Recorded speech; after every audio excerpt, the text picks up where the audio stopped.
Okay, so here we're at our doggy desk sign. Simple shape. It's just a V, tent shaped, whatever.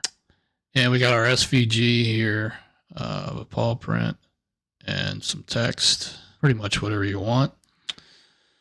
So let's make one. It's going to turn out something like this. First thing, we're going to create a sketch. You're going to want to do it on the front face. If you do it on the top face, you're going to have problems revolving and getting things set. So from here, we just do our line tool from there up, and we want 60 degrees. So we'll lock that in right there, and then that locks in the next line. Pretty cool. Let's enlarge this a little bit like that. And we're going to offset inward -3. So now that gives you 3 millimeters wide all the way around without drawing 2 lines and doing your dimension tool and so forth. Like, okay, now we just gotta trim up these lines a little bit. Do our line tool again. Connect this line to this one, okay, and this one to that one. Escape. We'll get our scissors, do some trimming here, cut that, and cut that. As you can see, it already dimensioned it. Super simple and easy. Now we'll finish. We'll click that. We're going to extrude 135 is what I came up with. Okay. So now our body, we can name that if you like. Just call it the desk sign. All right. So now I have this face. Just click this and it'll line us up pretty good. Now we'll do another sketch right on this guy, right on the face. And I'm going to go way out.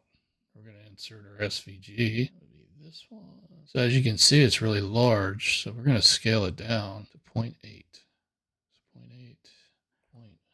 So 0.8, 0.08 it is. Excuse me. Now we'll bring that back out to where we can see it. I'm going to line this guy up. It's still too big. 0.8 again. And we'll just try and line it up best we can. Click OK. So now you got your SVG already in there.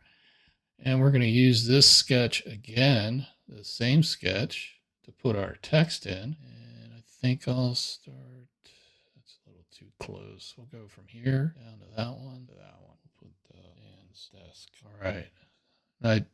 I made it 8 millimeters and I centered it. And then I put it on the bottom.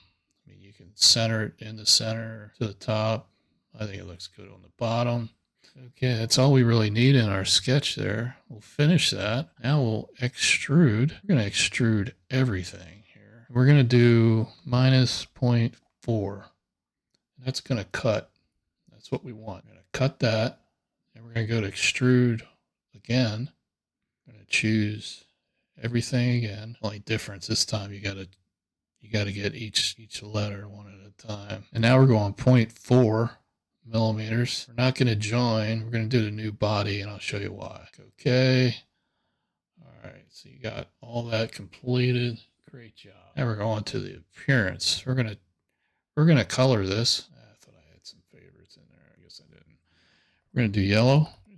There it is. Glossy yellow. Shove that up there. And some black. Okay. Paint that yellow. Yellow and black's just really has a lot of contrast. Really sticks out. It's the hardest part is getting these letters colors like that. And we get these one at a time. One to go. Ah, I knew that was going to happen. All right. And we'll close that out. Okay. And that's really it. The only thing I did on the other original one was that I cut a rectangle out of here. Then I created this box and I shelled it out. I think the shell was like 2.5 millimeters or something. So you could put your picture in here, but it wanted to fill it with support or it wouldn't print right. So I think if you're going to mass produce something like this, you'd make it 2 pieces. So this would print straight up and down like it is instead of having, like 400 filament changes. So there you go. I hope this helped. It's a pretty cool little different product, and could show off that you're a dog person and you could put a picture of your dog in there on your desk so no one messes with you.